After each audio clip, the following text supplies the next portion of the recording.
இதுல எம்பி நடத்துற ஸ்கூலு, விஜய் நடத்துற ஸ்கூலு, ஏன் அண்ணாமலை ஒய்ஃப் நடத்துற ஸ்கூலு, இதெல்லாம் கிடையாது. யார் இங்கே பள்ளி நடத்தினாலும் தமிழ்நாட்டில் முத்தமிழறிஞர் டாக்டர் கலைஞர் போட்ட சட்டத்தை உங்களுக்கு காட்டுகிறேன். தமிழ் பாடம் கட்டாயம். சம்மர் ஹாலிடேஸ் வந்தாச்சு, நம்ம ஜிடி ஹாலிடேஸும் வந்தாச்சு. GT holidays, South India's number 1 travel brand.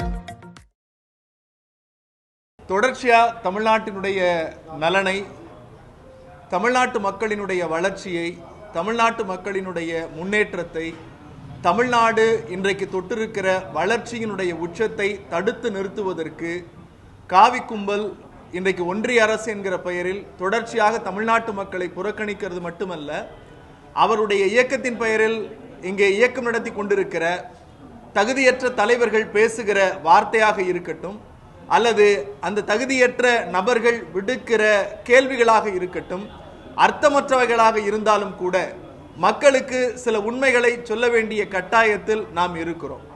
தொடர்ச்சியாக பாஜகவினுடைய தலைவராக நான் ஏன் அடிக்கோடிட்டு சொல்லுகிறேன் தகுதியில்லாத தலைவர் என்று சொன்னால், தனக்கு எந்த தரவும் தெரியாது, வாட்ஸ்அப்பில் வருகிற RSS வாந்தி எடுப்பதை கொண்டு வந்து அதுதான் உண்மை என்று தொடர்ச்சியாக வாந்தி எடுத்துக்கொண்டு அந்த வாந்தியையும் 1 மணி நேரம் ஊடகங்களை வைத்து ஒளிபரப்பிக் கொண்டு அதன் மூலம் நாங்கள் எடுப்பதுதான் சட்டம், நாங்கள் நடப்பதுதான் ஆட்சி என்கிற அடிப்படையில் தொடர்ச்சியாக தமிழ்நாட்டு மக்களை புறக்கணித்துக் கொண்டிருக்கிற பாஜகவை அம்பலப்படுத்த வேண்டும், அதனுடைய தலைவரை அம்பலப்படுத்த வேண்டும் என்பதற்காகத்தான் இந்த பத்திரிகையாளர் சந்திப்பு.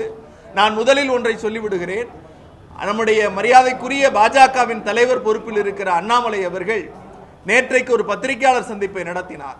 அந்த பத்திரிகையாளர் சந்திப்பில் அவர் தொடர்ச்சியாக ஒரு அரசியல் கட்சியின் தலைவர் பெயரை குறிப்பிட்டு அவர் பள்ளி நடத்துகிறார், இவர் பள்ளி நடத்துகிறார், அல்லது திமுகவின் தலைவர்கள் பள்ளி நடத்துகிறார்கள், இந்த நாட்டில் இப்போது இருக்கிற பிரச்சனை யார் பள்ளி நடத்துகிறார்கள் என்பதா, அல்லது ஒன்றிய அரசு தமிழ்நாட்டிற்கு கொடுக்க வேண்டிய சர்வ சிக்ஷா அபியான் என்கிற திட்டத்தினால் கொடுக்க வேண்டிய சமகிரக சிக்ஷா என்று பெயர் மாற்றம் செய்யப்பட்ட அந்த திட்டத்திற்கு கொடுக்கப்பட்ட வேண்டிய நிதியை தருவதா என்பதுதான் இங்கே பிரச்சனை. அல்லது யார் பள்ளி நடத்துகிறார்கள் என்பது இங்கே பிரச்சனை அல்ல. நமக்கு உள்ள கேள்வி, கொடுக்க வேண்டிய நிதியை ஏன் மத்திய அரசு ஒன்றிய அரசு தர மறுக்கிறது? இன்றைக்கு மாநிலத்தில் கட்சி நடத்தி கொண்டு ஒரு கவுன்சிலர் ஆவதற்கு கூட வக்கற்ற அண்ணாமலை ஏன் தமிழ்நாட்டு மக்களினுடைய பிரதிநிதியாக இருந்து அவர்களுக்கு கிடைக்க வேண்டிய நிதியை அவரால் பெற்றுக் கொடுக்க முடியவில்லை என்பதுதான் நம்முடைய கேள்வி. என்னுடைய கையில இருக்கிற ஆவணம், இந்த ஆவணம் தான் சமகிரக சிக்ஷா அபியான் என்று சொல்லக்கூடிய மத்திய அரசிற்கும் மாநில அரசிற்கும் போடப்பட்ட ஒப்பந்தத்தினுடைய ஆவணம். இந்த ஆவணத்தில் 19/1/2024 மத்திய அரசினுடைய செயலர் பிரிஜ்வால் ஷா என்பவர் கையெழுத்திடுகிறார். அந்த அடிப்படையில் இந்த 61 பக்க MOUல 9வது பக்கத்தை தமிழ்நாட்டு மக்களுக்கு காட்ட வேண்டிய சூழலில் நாம் இருக்கிறோம்.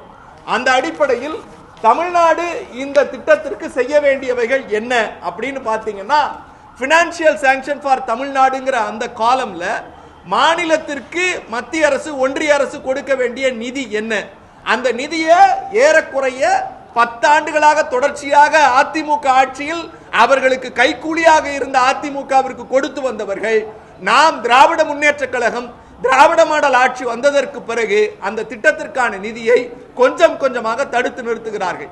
இந்த ஆண்டு நமக்கு கிடைக்க வேண்டிய குவார்டர்லி என்று சொல்லக்கூடிய காலாண்டு நிதியான 2145 கோடி ரூபாயை கேட்டால் மத்திய ஒன்றிய கல்வி அமைச்சர் தர்மேந்திர பிரதான் சொல்லுகிறார், நீங்கள் மும்மொழி கொள்கையையும் புதிய பாடத்திட்டத்தையும், அதாவது நியூ எஜுகேஷன் பாலிசி 2020 ஏத்துக்கிட்டாதான் நாங்க நிதி தருவோம்னு சொல்றார். அப்படிப்பட்ட எந்த கண்டிஷனும் இந்த 61 பக்க ஆவணத்தில் இல்லை.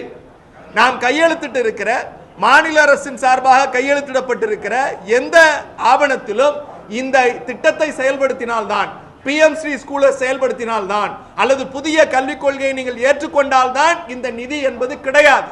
இது ஏறக்குறைய நம்முடைய பழங்காலம் தொட்டு இடைநிற்றலுக்கான சாதாரண சாமானிய மக்கள் குழந்தை தொழிலாளராக இருந்து அதன் மூலம் பள்ளியில் இடைநிற்றல் வருகிற போது அந்த மாணவர்களை கண்டெடுத்து அவர்களுடைய கல்வி வளர்ச்சியை கொண்டு வந்து சேர்க்கிற ஒரு மகத்தான திட்டம் இது காங்கிரஸ் பேரியக்கம் ஆட்சியில் இருந்தபோது கொண்டு வந்தது.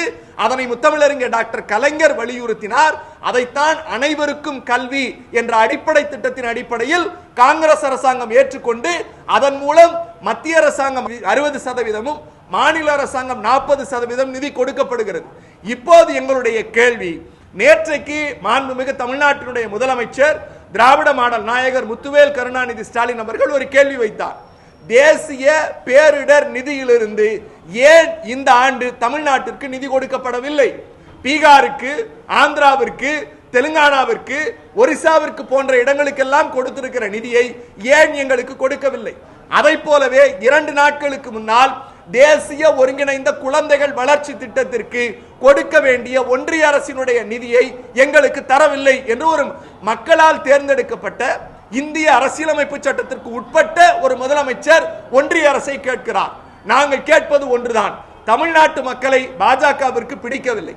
தமிழ்நாட்டு மக்களை பாஜகவை தொடர்ச்சியாக புறக்கணிக்கிறார்கள் என்கிற காரணத்தினால் ஒன்றியத்தில் இருக்கிற அவருடைய அதிகாரத்தை பயன்படுத்தி ஒட்டுமொத்த நிதியையும் மடைமாற்றம் செய்து கபலீகரம் செய்து எங்கள் மக்களின் உணர்வுகளை மட்டுமல்ல, எங்கள் பள்ளி பிள்ளைகளினுடைய கல்வியில் பாஜக அரசு கை வைக்கிறது. அந்த பாஜக அரசினுடைய பிரதிநிதியாக இங்கே இருக்கக்கூடிய ஒரு அமைச்சர் இருக்கிறார். அதை கடந்து எதுவும் அறியாத தற்குறியாகிய ஒரு பாஜகவினுடைய மாநில தலைவர் இங்கே இருக்கிறார். நேற்றைக்கு பத்திரிகையாளர்கள் ஒரு அற்புதமான ஒரு கேள்வி கேட்டீர்கள். தமிழ்நாட்டில் இங்கே இருக்கிற பள்ளிகளில் தமிழ் கட்டாய பாடம் இல்லை என்று சொல்லி எங்களுடைய நாடாளுமன்ற உறுப்பினருடைய ஒரு பள்ளியின் என்று சொல்லக்கூடிய அந்த பிரவுசரை காட்டி இதில் ஆங்கிலம் தான் கட்டாய மொழி என்று காட்டினார். நான் பத்திரிகையாளர்கள் வாயிலாக தமிழ்நாட்டு மக்களுக்கு சொல்லுகிறேன், திராவிட முன்னேற்ற கழகம் என்பது என்றைக்கும் இந்தி திணிப்பிற்கு எதிரி. I am repeating my word. We are against Hindi imposition தானே தவிர இந்திக்கு எதிரி அல்ல. ஆனால் ஒன்றிய பாஜக அரசினுடைய நோக்கம் என்பது ஹிந்தி, ஹிந்து, ஹிந்துத்துவா என்கிற அடிப்படையில் ஹிந்தியை முதலில் திணித்து சமஸ்கிருதத்தை கொண்டு வருகிற அயோக்கியத்தனத்தையும் எழுத்து வடிவம் கூட இல்லாத ஒரு மொழிக்கு கோடிக்கணக்கான ரூபாயை ஒதுக்கி எங்கள் தாய்மொழியான தமிழ் மொழியை புறக்கணிக்கிற செயலை ஒன்றிய பாஜக அரசு செய்கிறது. இதையெல்லாம் கணித்துதான் எனக்கு பின்னால் இருக்கிற முத்தமிழறிஞர் டாக்டர் கலைஞர் இருக்கிறாரே, அவருடைய ஆட்சி காலத்தில் போடப்பட்ட சட்டம் 2006ஆம் ஆண்டு முத்தமிழறிஞர் கலைஞர் சொன்னார், தமிழ்நாட்டில் இருக்கக்கூடிய அனைத்து பள்ளிகளும் என்பது அரசு பள்ளிகள் மட்டுமல்ல, மெட்ரிகுலேஷன், சிபிஎஸ்இ, ஐசிஎஸ்இ இப்படி தமிழ்நாட்டில் இருக்கக்கூடிய அனைத்து பள்ளிகளிலும் தமிழ் கட்டாய பாடம். இதுல எம்பி நடத்துற ஸ்கூலு, விஜய் நடத்துற ஸ்கூலு, ஏன் அண்ணாமலை ஒய்ஃப் நடத்துற ஸ்கூலு இதெல்லாம் கிடையாது. யார் இங்கே பள்ளி நடத்தினாலும் தமிழ்நாட்டில் முத்தமிழறிஞர் டாக்டர் கலைஞர் போட்ட சட்டத்தை உங்களுக்கு காட்டுகிறேன். தமிழ் பாடம் கட்டாயம். இந்த அடிப்படை அறிவு கூட 2006ல சட்டம் போட்டோம் சார், இன்னைக்கு 2025. இந்த அடிப்படை தரவு கூட தெரியாம தற்குறித்தனமா உட்கார்ந்துகிட்டு ஆங்கில பாடம் கட்டாயம், தமிழ் பாடம் கட்டாயம் இல்லைன்னு கேள்வி கேட்கிறார். நான் இன்னொரு விஷயத்தை சொல்றேன். இந்த சட்டத்தை எதிர்த்தது முதல்ல யார் தெரியுமா? ஒன்றிய அரசு கல்வி நிறுவனங்கள். அதாவது பாஜக இன்றைக்கு பொறுப்பில் இருக்கக்கூடிய அந்த கல்வி நிறுவனங்கள் தான் இதை எதிர்த்தாங்க. இந்த சட்டத்தை எதிர்த்து தமிழ்நாட்டில இருந்து கேஸ் போட்ட ஸ்கூல் எதுன்னு கூகுள்ல போய் அண்ணாமலை பார்க்க சொல்லுங்க. அப்படி பார்த்தா ஒரு வித்யாசிரமம் தெரியும். அந்த வித்யாசிரமம் யார் பின்னணியில இயங்குறதுங்கிறது தெரியும். உச்சநீதிமன்றம் சொன்னது, தமிழ்நாட்டில் 2006 முத்தமிழறிஞர் டாக்டர் கலைஞர் அவர்கள் கொண்டு வந்த சட்டம் செல்லும் அப்படின்னு ஒரு தீர்ப்பு கொடுத்திருக்கு. அப்ப அந்த தீர்ப்பின் அடிப்படையில் தமிழ்நாட்டின் எல்லா பள்ளிகளிலும் in all curriculum, ICSE, CBSE, matriculation, அரசு பள்ளியில் படிக்கிற மாணவர்கள் எல்லோருக்கும் தமிழ் கட்டாயம் சார். இந்த குறைந்தபட்ச அறிவாவது அந்த தற்குறி தலைவர் அண்ணாமலைக்கு இருக்கிறதா என்பது என்னுடைய கேள்வி. இப்படி எல்லாற்றையும் பொய்யா மறைச்சி மக்கள் மத்தியில இப்ப இருக்கிற பிரச்சனை என்பது மொழிக் கொள்கையா? மொழிக் கொள்கையினுடைய பிரச்சனையில உங்களுடைய மும்மொழி கொள்கை திட்டம் என்ன? நான் புதிய கல்விக் கொள்கையை பத்தி 1 மணி நேரம் பேசலாம். புதிய கல்விக் கொள்கையினுடைய அந்த 27வது பக்கத்துல 4வது பாரா 4.13 and 4.14 தெளிவா சொல்லுது. 3 மொழி நடத்தப்படும், 2 மொழி இந்திய மொழி, வேறு நாட்டின் மொழி ஒன்று இருக்கலாம். ஆனால் அந்த எல்லாத்தையும் சொல்லிட்டு டேர்ம்ஸ் அண்ட் கண்டிஷன்ல கடைசியா சமஸ்கிருதம் ஒரு மொழியாக இருக்கும். இதுதான் ஆரிய தந்திரம். இதுதான் பூனைக்குட்டியை வெளியே வருவதற்கான சூழ்ச்சி, நீட்சி. கேட்டா உங்க பிள்ளைங்களா ஹிந்தி படிக்குது, உங்க பிள்ளைங்களா ஹிந்தி படிக்குது, எங்க பிள்ளைங்க ஹிந்தி படிக்கலங்கிறார். நான் அண்ணாமலைக்கு சொல்லுகிறேன், இங்க யாரும் இந்திக்கு எதிரி இல்லை. நாங்கள் தொடர்ச்சியாக சொல்லுகிறோம், சட்டப்பூர்வமாக எங்களுக்கு கிடைக்க வேண்டிய உரிமையை ஒன்றிய பாஜக அரசு தடுக்கிறது. அதை தட்டி கேட்பதற்கு தகுதி இல்லாத இங்கே உட்கார்ந்து கொண்டு இவர்கள் பள்ளி நடத்துகிறார்கள், அவர்கள் பள்ளி நடத்துகிறார்கள் என்று சொல்லுவது மடமைத்தனம், பேடிமைத்தனம். எங்க தலைவரை பார்த்து கெட் அவுட் மோடின்னு சொல்லி பாருன்னு, கெட் அவுட் மோடின்னு சொல்லி பாருங்கிறார். மரியாதைக்குரிய துணை முதலமைச்சர், மக்களால் தேர்ந்தெடுக்கப்பட்டவர், நின்ற தேர்தலில் எதிர்த்து நின்ற அனைவரும் டெபாசிட் இழந்தவர்கள், இன்றைக்கு கோடான கோடி இளைஞருடைய நம்பிக்கையாக இருக்கிற மாண்புக்கு மரியாதைக்குரிய துணை முதலமைச்சரை பார்த்து ஒருமையில் விழிக்கிறார்.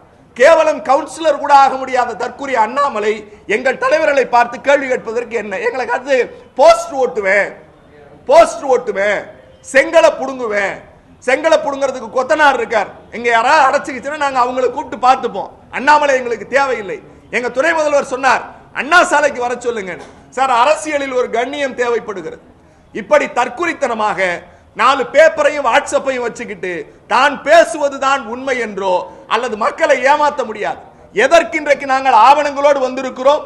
நீங்க இந்த புதிய கல்விக் கொள்கை வந்தபோது நாங்க அப்ப ஆட்சியில இல்ல, 2017-16 காலகட்டங்களிலேயே அன்றையுடைய எங்களுடைய தலைவர் முத்துவேல் கருணாநிதி ஸ்டாலின் அவர்கள் ஒரு கல்வியாளர் குழுவை அமைத்து அந்த கல்வியாளர் குழு ரெக்கமெண்டேஷன் கொடுத்தாங்க. அன்றைக்கே நாங்கள் ஒன்றிய அமைச்சர்கிட்ட சொன்னோம், மும்மொழி கொள்கை திட்டம் தமிழ்நாட்டில் செல்லுபடியாகாது. ஏனென்று சொன்னால் பேரறிஞர் அண்ணா பெருந்தகை இந்த மண்ணுக்கும் மாநிலத்திற்கும் தேவையான மொழிக் கொள்கையை உருவாக்கி அவர்தான் இருமொழி கொள்கையை கொண்டு வந்து சேர்த்தார். அந்த இருமொழி கொள்கையின் அடிப்படையில் இந்த மாநிலம் வளர்ச்சி பெற்றிருக்கிறது. ஒப்பீட்டளவில் நான் பொதுமக்களுக்கு ஒரு செய்தி சொல்றேன் சார். உத்தரப்பிரதேசத்தில் மும்மொழி கொள்கைங்கிறாங்க, 3 மொழி எந்தெந்த மொழின்னு அந்த தற்குறி அண்ணாமலைகிட்ட கேட்டா தெரியல. ஏன் தெரியலன்னா, அங்க இருக்கக்கூடிய மொழிகள் அழிந்து போய் இருக்கிறது, அவருடைய தாய்மொழி அழிந்து போய் இருக்கிறது. நான் இந்த நிகழ்வின் மூலம் ஒரு செய்தி சொல்லுகிறேன். ஒன்றிய அமைச்சர், கல்வி ஒன்றிய அமைச்சர் இருக்காரே தர்மேந்திர பிரதான், அவர் ஒரிசாவை சார்ந்தவர். அவர் ஒரிசாவை சார்ந்தவர், அவருடைய தாய்மொழி ஒரிசா. அந்த தாய்மொழி இன்றைக்கு எங்கே இருக்கிறது? அங்கே இந்திய ஆதிக்கம் தலைவிரித்தாடுகிறது தவிர தாய்மொழி அழிக்கப்பட்டு விட்டது. அதையும் கடந்து ஒரு விஷயம் சொல்லுகிறேன், இவருடைய முழு நோக்கம் சமஸ்கிருதம் கத்துக் கொடுக்கணும், அதன் மூலம் வர்ணாசிரம தர்ம ஆட்சியை கொண்டு வந்து நிலைநிறுத்துவதுதான் இந்த புதிய கல்விக் கொள்கையினுடைய மூலம். இங்க பிரச்சனை புதிய கல்விக் கொள்கையா அல்லது யார் இந்தி படிக்கணும், யார் பிரெஞ்சு படிக்கணும், அல்லது யார் ஜெர்மன் படிக்கணுங்கிறது இல்ல. அண்ணாமலை வீட்டு பிள்ளைகளை பிரெஞ்சு படிக்கட்டும், ஜெர்மன் படிக்கட்டும், என்ன வேணா படிக்கட்டும். நம்முடைய கேள்வி, எங்கள் பிஞ்சு குழந்தைகள் தமிழ்நாட்டில் இருக்கக்கூடிய இந்தியாவின் குடிமக்கள், நான் அடிக்கோடு இருக்கிறேன், தமிழ்நாட்டில் இருக்கக்கூடிய இந்திய குடிமக்கள், ஒன்றிய அமைச்சகத்தின் கீழ் நாங்கள் வாழுகிற குடியுரிமை பெற்றவர்கள் ஏற்கனவே ஒப்பந்தத்தில் கையெழுத்திட்டு விட்டு அந்த ஒப்பந்தத்திற்கான பணத்தை தர வேண்டும் என்று சொன்னால் நீ இந்தி கட்டாயம் படிக்க வேண்டும், மும்மொழி கொள்கையை ஏற்றுக்கொள்ள வேண்டும், புதிய கல்விக் கொள்கையை ஏற்றுக்கொள்ள வேண்டும் என்பது எதேச்சை அதிகாரம். எதேச்சை அதிகாரம். அண்ணா சொல்லுவார், if we want to follow the democracy, the central government also should follow the democracy என்று சொல்லுவார். ஜனநாயகத்தை நாங்கள் பின்பற்ற வேண்டும் என்றால் நீங்களும் பின்பற்ற வேண்டும். அந்த பின்பற்றினால் மட்டும்தான் அது ஜனநாயகம். நீங்கள் சர்வாதிகாரத்தையும் எதேச்சை அதிகாரத்தையும் திட்டங்களின் மூலம் கொண்டு வந்து மோடி சர்க்காரோ அல்லது அவருக்கு இணையாக எடுபடியாக இருக்கிற வேறு யார் இங்கே பேசினாலும் தமிழ்நாடு மற்றொரு இந்திய எதிர்ப்பு போராட்டத்திற்கு தயாராகும். எங்கள் உரிமைகளை நாங்கள் மீட்டெடுக்க வேண்டிய வகையில் மீட்டெடுப்போம். இந்த மும்மொழி கொள்கை விவகாரம் தொடர்பாக மார்ச் 1ஆம் தேதியிலிருந்து ஒரு 60 நாட்கள் மக்களிடம் கருத்து கேட்க போறதா பாஜக அறிவிச்சிருக்காங்க. திமுக இப்படி பார்க்கறது எப்படி எதிர்கொள்ள போறீங்க? அவங்களுக்கு ஒரு கவுன்சிலர் ஆகிறதுக்கு கூட தகுதி இல்லை. நாங்க மக்கள் கருத்தை கேட்டுத்தான் அவர்கள் எல்லா முடிவும் எடுப்பார்கள் என்று சொன்னால் நீட் வேண்டாம் என்று 2 கோடி பேர் தமிழ்நாட்டில் கையெழுத்திட்டு அனுப்பினோம். 2 கோடி பேர் தமிழ்நாட்டில் கையெழுத்திட்டு அனுப்பினோம். அந்த காகிதம் எங்கே இருக்கிறது? பதில் சொல்லுங்க அண்ணாமலையை. மக்களின் ஒப்பீனியன் அடிப்படையில் தான் நீங்க செயல்படுவீங்கன்னா நீட்டுக்கு நாங்க எடுத்து அனுப்பினோம். ஏன் இதே புதிய கல்விக் கொள்கை, புதிய கல்விக் கொள்கை எங்களுக்கு வேண்டான்னு ஆசிரியர்கள், மாணவர்கள் ஏறக்குறைய 2 கோடி பேருக்கு மேல, பொதுமக்கள் உட்பட 2 கோடி பேருக்கு மேல கையெழுத்திட்டு அனுப்பணும். நாங்க கருத்துக்களை அனுப்பணும். எந்த கருத்தையாவது நீங்க ஏத்துக்கிட்டீங்களா? ஏத்துக்கல. அப்ப முதலமைச்சர் சொன்னார், எங்கள் மக்கள் கருத்தை நீங்கள் ஏற்கவில்லை, ஆகவே நாங்கள் எங்கள் மாநிலத்திற்கு என்று பாடத்திட்டத்தை உருவாக்குவதற்கு ஒரு குழுவை அமைக்கிறோம்னு உருவாக்கினார். அதனால மக்கள் செல்வாக்கு இல்லாத ஊடக வெளிச்சத்தில் அதிகாரத்தின் அடிப்படையில் பயணிக்கிறவர்களுக்கு வந்து அது ஒரு 10 பேரை கூட்டி உட்கார வச்சுட்டு நேற்றுக்கு நீதிமன்றம் சொன்னுச்சுல்ல, திருப்பரங்குன்றத்தில் இருக்கிற மக்களே அமைதியா தான் இருக்கான், நீங்க எங்க இருந்து வந்து என்ன பிரச்சனையை கிளப்புறீங்கன்னு. அந்த மாதிரி எங்க வாய்ப்பு கிடைக்கும் எங்க பிரச்சனையை கிளப்புறாங்கிறது தான். அதெல்லாம் பொருட்டல்ல. மக்கள் திராவிட மாடல் ஆட்சியின் பக்கமும் முத்துவேல் கருணாநிதி ஸ்டாலின் அவர்கள் பக்கமும் நிற்கிறார்கள். கல்விக்காக மத்திய அரசு வழங்க வேண்டிய பல்வேறு திட்டங்கள்ல ஒரு பகுதி தான் வந்து அந்த 2000 கோடி ரூபாய் நிதி. இவர்கள் அதை வைத்துக் கொண்டு மொத்த நிதி தரதில்லைன்னு சொல்லிட்டு ஒரு பொய்யை சொல்லிட்டு இருக்காங்க அப்படின்னு அண்ணாமலை தற்போது. சார், நான் இப்போ 3 விஷயத்த சொன்னேன். இன்னைக்கு நடந்த 3 விஷயம். ஒன்று, இந்த கல்வி தொகை. அதை போலவே பள்ளிக்கல்வித்துறை அமைச்சர் தொடர்ச்சியா 3 முறை தர்மேந்திர பிரதானை சந்திச்சார். அதற்கு பிறகு எங்களுடைய மக்களவை குழு தலைவர் மரியாதைக்குரிய ஐயா TR பாலு அவர்கள் சந்திச்சார். அதற்கு பிறகு நம்முடைய மரியாதைக்குரிய மாநிலங்களுடைய துணைத் தலைவர் கனிமொழி அவர்களும் போய் அமைச்சரை சந்திச்சார். தொடர்ச்சியா துணை முதலமைச்சரும் இந்த கோரிக்கையை வைத்தார். முதலமைச்சரும் தொடர்ச்சியா கோரிக்கை வைக்கிறார். அப்படி கோரிக்கை வைக்கிற போது அந்த கோரிக்கைக்கான நியாயம் எங்கள் பக்கம் இருக்கிறது. மக்களால் தேர்ந்தெடுக்கப்பட்ட ஒரு ஆட்சி சட்டப்பூர்வமாக எங்களுக்கு வழங்க வேண்டிய பணம், அவங்கள்ட்ட நாங்க பிச்சை கேட்கல, எங்களுக்கு வர வேண்டிய பணத்தை கொடுக்கலங்கிறோம். அதை போலவே தேசிய பேரிடர் மீட்பு நிதி வரல. தேசிய பேரிடர் மீட்பு நிதி வரல. ஏன் வரல? எதுக்கு வரல? பீகாருக்கு பட்ஜெட் போடுறீங்க, ஆந்திராவுக்கு பட்ஜெட் போடுறீங்க. ஏன்னா உங்க ஆட்சி ஒன்றிய அரசு நிக்கணும்னா இந்த 2 நாற்காலியினுடைய கால்கள் தேவைன்னு அவங்களுக்கு நிதி ஒதுக்குறீங்க. இந்திய ஒன்றியத்தில் அங்கம் தமிழ்நாடு. அதை போலவே 3 நாட்களுக்கு முன்னால் முதலமைச்சர் சொன்னார் தேசிய குழந்தை வளர்ச்சிக்கான நிதியை ஒதுக்கலன்னு. இப்ப தொடர்ச்சியா நாங்க வைக்கிற குற்றச்சாட்டு இருக்குல்ல, ஒன்றிய அரசு அதிகாரத்தின் அடிப்படையில் தமிழ்நாட்டு மக்கள் பாஜகவை புறக்கணிக்கிறார்களுக்காக தொடர்ச்சியா இது வந்து எக்ஸாம்பிள் தான். இப்படி நீங்க ஒவ்வொன்றையும் பட்டியலிட்டீங்கன்னா இந்த பத்திரிகையாளர் சந்திப்புக்கு நேரமே பத்தாது.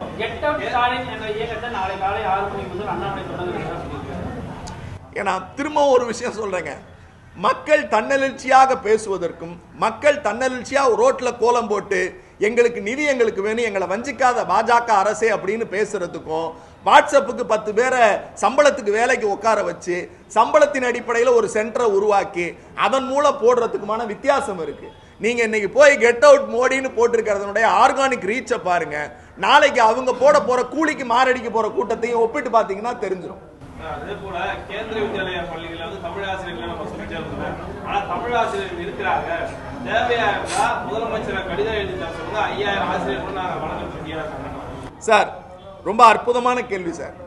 கேந்திர வித்யாலயா பள்ளிக்கு தேவைன்னா ஆசிரியரை கொடுப்போம், மாநில அரச கடிதம் எழுத சொல்லுங்க, சவால் விடுறார்.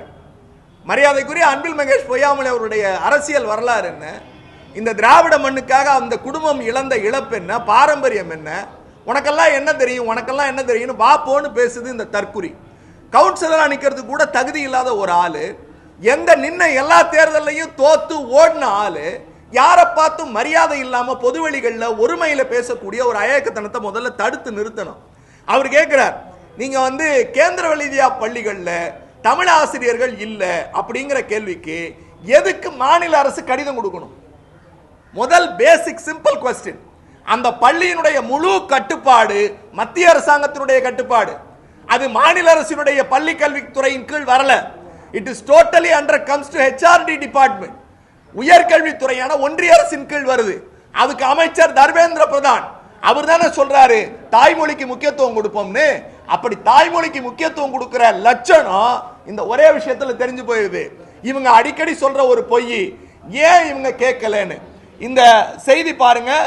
9 ஜூலை 2021 9 ஜூலை 2021 மரியாதைக்குரிய நாடாளுமன்றங்களில் மாநிலங்களவையினுடைய குழு தலைவர் அண்ணன் திருச்சி சிவா அவர்கள் நேரடியா யாரு அப்ப இருந்த கல்வித்துறை அமைச்சர்கிட்ட போய் கேவி பள்ளிகள்ல தமிழாசிரியர் நியமிக்கணும்னு சொல்லியிருக்கோம். அதையும் மட்டும் இல்லாம பாராளுமன்றத்தில் அவர் கேட்ட கேள்வியும் இவர்கள் கொடுத்த பதிலும் அண்ணாமலையோட லட்சணம் இதை தெரிஞ்சிடும்.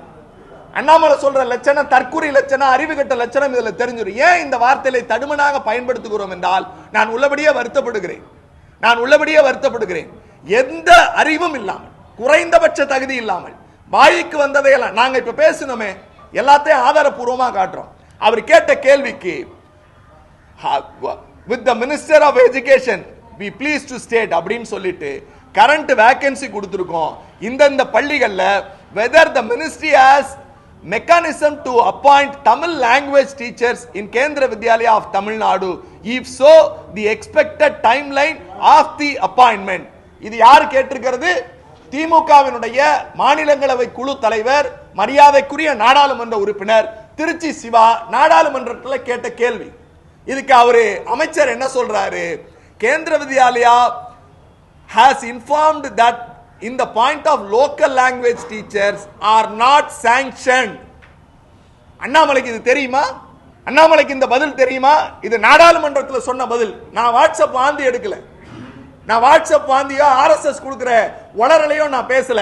இதுல நாடாளுமன்றத்தில் 5/8/2021 கொஸ்டின் நம்பர் 1968 ராஜ்யசபாவினுடைய சீலோட நான் ஆவணம் காட்டுறேன் சார். இவருக்கு நாங்க கடிதம் எழுதணுமா? இவர் தூக்கி கொண்டு போய் கொடுத்து அடுத்த நாள் டீச்சர் அப்பாயின்ட் பண்ணுவாராம். நாடாளுமன்றத்தில் இவங்க மொழிக் கொள்கை என்ன சொல்றாங்க? தமிழ்நாட்டுக்கு தமிழ் டீச்சர் அப்பாயின்ட் பண்ண முடியாது. we can't sanction. இது ஒன்றிய அரசின் மொழி சார். இவங்க தான் சொல்றாங்க நாங்க தமிழை வளர்க்க போகிறோம் அப்படின்னு. இதெல்லாம் ஏமாற்றுத்தனம், அயோக்கியத்தனம். மும்மொழி கொள்கைக்கு எதிராக இவ்வளவு போராட்டம் போகும்போது அதிமுக எதிர்கட்சி எந்த போராட்டத்திலையும் மத்திய அரசு எதிராக செயல்படலையா? அதை நீங்க எப்படி பாக்குறீங்க சார்? அது ஏற்கனவே இருக்கிற கள்ள கூட்டணின்னு தான் நாங்க தொடர்ச்சியா சொல்லிக்கிட்டு வரோம். நீங்க உங்க நினைவுகள் இருக்கும், இருந்தாலும் ஒரு நினைவூட்டலை சொல்லுகிறேன். இந்த புதிய கல்விக் கொள்கை வருகிற போது அன்றைக்கு யார் முதலமைச்சராக இருந்தது? கருத்து கேட்பு கூட்டங்கள் நடந்த போது யார் முதலமைச்சராக இருந்தது? தான் நம்ம 11 தோல்வி பழனிசாமி அவர்கள். புதிய கல்விக் கொள்கை குறித்து அவர்கள் ஆட்சியில் இருந்த போது என்ன செய்தார்கள் யாராவது ஒருத்தர் ரிமைண்ட் பண்ணுங்க. நாங்க எதிர்கட்சி, அப்ப எங்களுடைய இன்றைய முதலமைச்சர் அன்றைய தலைவர் எதிர்கட்சி தலைவர் சொன்னாரு, நாங்கள் புதிய கல்விக் கொள்கை ஆராய்வதற்கு கல்வியாளர்கள் கொண்ட ஒரு குழுவை அமைத்தோம். இதே அறிவாலயத்தை அவங்க சந்திச்சாங்க. மக்கள் மீது எங்களுக்கு நம்பிக்கை இருக்கு, மக்கள் எங்களை நம்புகிறார்கள், ஆக அவர்களுடைய வளர்ச்சியில் சித்தாந்தத்தில் நாங்கள் கவனம் கொள்ளுகிறோம். எடப்பாடி பழனிசாமி முதலமைச்சராக இருந்த போது ஒரு ட்வீட் போட்டு அரை மணி நேரம் கழிச்சு டெலீட் பண்ண வரலாறு தமிழ்நாட்டில் இருந்துச்சு. என்னன்னா, மும்மொழி கொள்கை தேவைதானே அப்படின்னு ஒரு ட்வீட் போட்டார். உங்களுக்கு எல்லாம் ஞாபகம் இருக்குன்னு நினைக்கிறேன். எல்லாரும் சேர்ந்து கண்டன குரல் எழுப்பினோன்னு அந்த ட்விட்டரை டெலீட் பண்ணிட்டார். அப்படிப்பட்ட அறிவு தெளிவு நாணயம் உள்ளவர்கள் எப்படி பேசுவார்கள்? டங்ஸ்டன் விவகாரத்தில் என்ன பேசினாங்க? மாநில அரசை வன்மையாக கண்டிக்கிறோம்னு வாய்க்கிளிய பேசிய 10 தோல்வி பழனிசாமி மத்திய அரசை வலிக்காமல் வலியுறுத்துகிறோம் அப்படின்னு ஒரு வார்த்தையை பயன்படுத்துறார். வலிக்காமல் வலியுறுத்துகிறோம் பயன்படுத்துறார். இந்த 2 பேரும் தங்களுடைய நாற்காலிக்காக தமிழ்நாட்டு மக்களுக்கு துரோகம் செய்தவர்கள். அவர்கள் ஆட்சி பீடத்துக்கு வருவதற்கு, அவர்கள் ஆட்சியின் மூலம் ஆர்எஸ்எஸ் சித்தாந்தத்தை நடைமுறைப்படுத்துவதற்கு தமிழ்நாட்டு மக்களுக்கு துரோகம் விளைவித்தது இந்த 2 பேரும். ஆக அதை நம்ம மறந்துட முடியாது.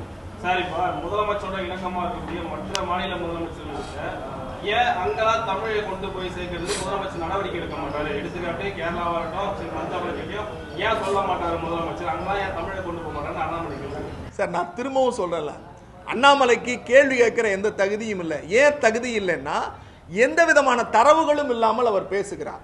நான் ஒரு செய்தி சொல்றேன், எந்த பத்திரிகையும் படிக்கிறது இல்லை. டெல்லிக்கு முதலமைச்சர் போனார் சார். அங்க தமிழ் வழியில் நடத்தக்கூடிய பிள்ளைகளுக்கும் பள்ளிகளுக்கும் புத்தகங்கள் தேவைன்னு கேட்டாங்க. கேட்ட உடனேயே முதலமைச்சர் அவருடைய சார்பாக பள்ளிக்கல்வித்துறை அமைச்சரை அனுப்பி டெல்லிக்கு அனுப்பி முதலமைச்சரை சந்திச்சு அங்க தேவையான விடயங்களை செஞ்சு கொடுத்து பள்ளிக்கு தேவையான புத்தகங்களை கொடுத்தார். 1. 2வது, மும்பை மகாராஷ்டிராவுக்கு போனார். மகாராஷ்டிராவில் இருக்கக்கூடிய தமிழ் படிக்கிற பிள்ளைகளுக்கு இன்ஃப்ராஸ்ட்ரக்சர் வசதி இல்லைன்னு முதலமைச்சர் சொன்னாங்க. சொன்ன உடனேயே பள்ளிக்கல்வித்துறை அமைச்சர் அங்க அனுப்பி கூட செயலாளர் போய் தமிழ் படிப்பதற்கான வாய்ப்புகளை ஏற்படுத்தி கொடுத்தார். உங்களுக்கு இன்னும் லேட்டஸ்டா ஒரு விஷயம் சொல்றேன். இப்போது எதிர்க்கட்சி சட்டமன்ற உறுப்பினராக இல்லாமல் தோற்று போயிருக்கிற மரியாதைக்குரிய நம்முடைய நடிகை ரோஜா இருக்காங்க இல்லையா, திரைப்பட நடிகை ரோஜா, அவங்க போன ஆண்டு கல்வி அமைச்சர், அந்த அமைச்சரா இருந்தாங்க, அந்த ஏதோ ஒரு துறையினுடைய அமைச்சர். அப்ப சென்னைக்கு ஒரு பேட்டிகளை சொன்னாங்க, எங்களுக்கு தமிழ் புத்தகம் கிடைக்கல எங்க மாநிலத்தில் அப்படின்னு. ஒண்ணு முதலமைச்சர் 24 மணி நேரத்தில் அவர்களுக்கு தேவையான தமிழ் பாட புத்தகங்களை அனுப்பினார். இப்படி எங்களுக்கு எந்த மாநிலம் கோரிக்கை வைக்கிறதோ, எந்த மாநிலங்களெல்லாம் தமிழ் பள்ளி இருக்கிறதோ அங்கேயெல்லாம் சிறமேற்கொண்டு செய்கிறார். அதை விட இன்னொரு செய்தி சொல்றேன், உலக பல்கலைக்கழகங்களில் சார் இவ்வளவு பேர் 10 வருஷம் அதிமுக இருந்துச்சு சார். உலக பல்கலைக்கழகங்கள் அப்போதும் இருந்தது, அப்போதும் கோரிக்கை வந்தது. எடப்பாடி பழனிசாமி ஆட்சியில் ஏதாவது பண்ணாங்களா? ஆனால் தமிழ் வளர்ச்சிக்காக, தமிழ் இனத்தினுடைய பெருமையை, மாண்பை நிரூபிப்பதற்கு முத்துவேல் கருணாநிதி ஸ்டாலின் என்கிற திராவிட பெருஞ்சமூகத்தினுடைய தலைவர் பல கோடிகளை கொண்டு போய் உலக பல்கலைக்கழகங்களுக்கு கொடுத்தார். அது மட்டுமல்ல, திமுகவின் சார்பாக நான் உட்கார்ந்து இருக்கிற அண்ணா அறிவாலயம் இருக்கிறதே, இந்த அண்ணா அறிவாலயத்தின் நிதியிலிருந்து தமிழ் வளர்ச்சிக்கு நிதி கொடுத்த இயக்கம் சார் எங்க இயக்கம்.